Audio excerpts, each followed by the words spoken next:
Και γεια σας παιδιά, σήμερα είμαστε στο shop, μας έδωσε 3 free demons και 3 free angelic star drops. Πρώτα θα ξεκινήσουμε με έναν demons λόγω του ότι μου αρέσει, λόγω του ότι είμαι demons και έτσι αποφάσισα να ξεκινήσω με αυτά. Τώρα είναι το πρώτο γιατί έπαιξα ένα game και που μας δίνει star drop και μας έδωσε spray. Και τώρα πάμε στο shop για να πάρουμε αρχικά τα 3 demonic star drops. Σε 3, σε 2, σε 1 100 blinks, σε 3, σε 2, σε 1 και άλλα 100 blinks, σε 3, σε 2, σε 1 όπα, όχι, σε 3, σε 2, σε 1 Skin Underworld Bow. 2 skins στο πήραμε στο mini μου νομίζω και ένα στο main μου από αυτό το eventάκι. Πολύ ωραία με τα 3 stand drops. Τα demonic είμαι ευχαριστημένος. Πάμε να δούμε αν θα είμαι και ευχαριστημένος και με τα angelic. Το πρώτο όχι, σε 3, σε 2, σε 1 όχι.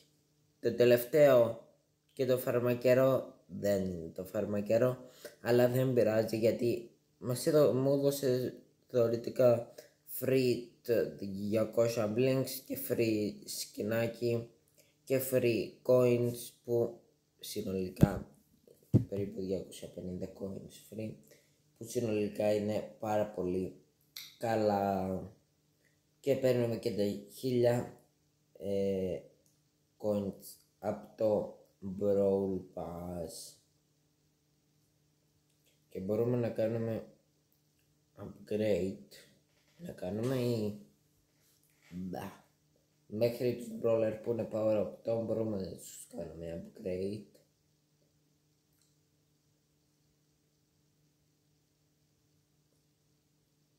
Να δω αν δεν έχω κάποιο 10 που θέλω να τον πάω 9, τότε πάω έναν 8.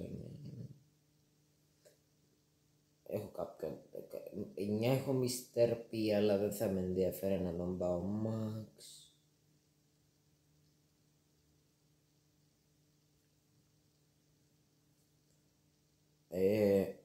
Άλλον τώρα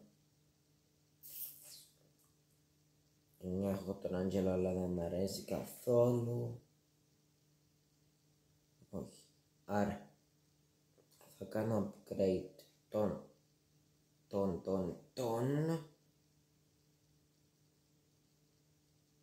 έχω Kenji 10. Άκυρο. Δεν θα κάνω upgrade γιατί πρέπει να τα φουλάξω για να κάνω power level